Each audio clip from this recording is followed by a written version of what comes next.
Bismillahirrahmanirrahim. Sahabat Al-Quran, Assalamualaikum warahmatullahi wabarakatuh. Alhamdulillahirrabbilalamin. Wassalatu wassalamu ala mubarakatil alamin Sayyidina Muhammad sallallahu alaihi wasallam. Allahumma gfir lana wali walidina warhamhuma kama rabbana shighara. Waghfir warhamni jami'il muslimina wal muslimat wal mu'minina wal mu'minat innaka antal ghafurur rahim.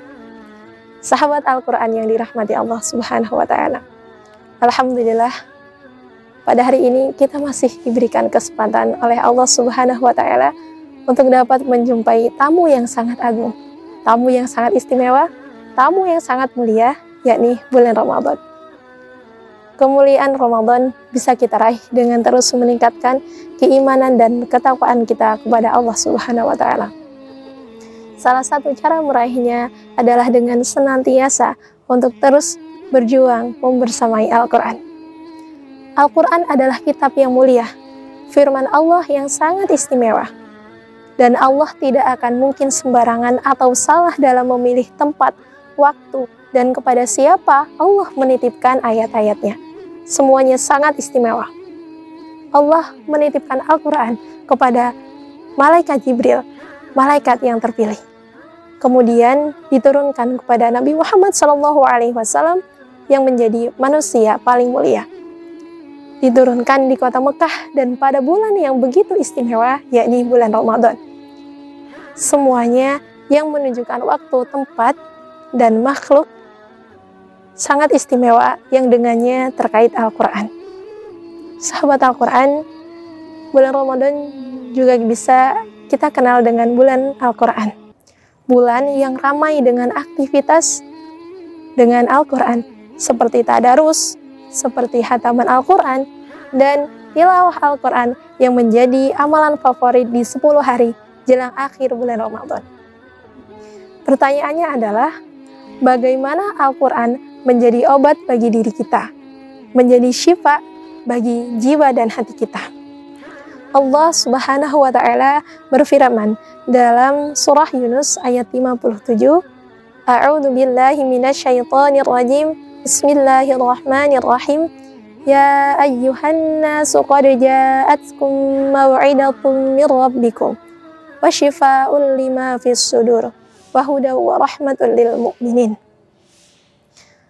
Wahai sekalian manusia, telah datang pada kalian suatu pelajaran, yakni Al-Quran, dari Rabb kalian.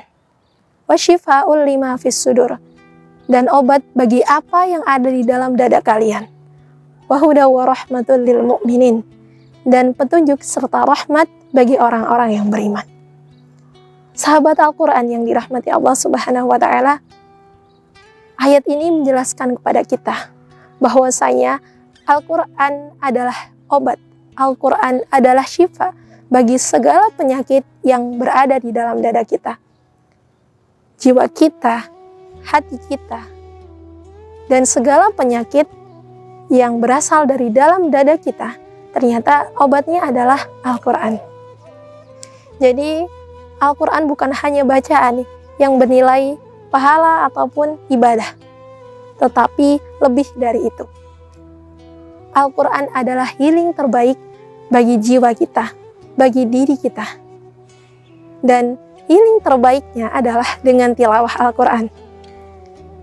Dan tidak hanya sampai dengan tilawah Al-Quran, ada healing yang lebih powerful, yakni dengan tadabbur Al-Quran. Tadabbur Al-Quran adalah memaknai atau membaca dengan makna yang sangat dalam.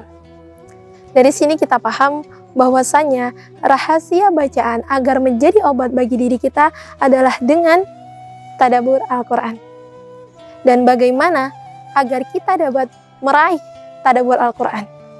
Caranya adalah dengan mencari ayat atau mencari surah yang sesuai dengan hati kita, yang sesuai dengan keadaan jiwa dan hati kita. Ketika kita sedang sedih, ketika kita sedang galau, maka ayat-ayat yang berkaitan dengan sedih dan galau, kita coba cari di dalam tema yang berada dalam Al-Quran. Ketika kita sudah mencarinya, maka hal lain yang kita harus lakukan adalah dengan membaca, kemudian memaknai terjemahnya.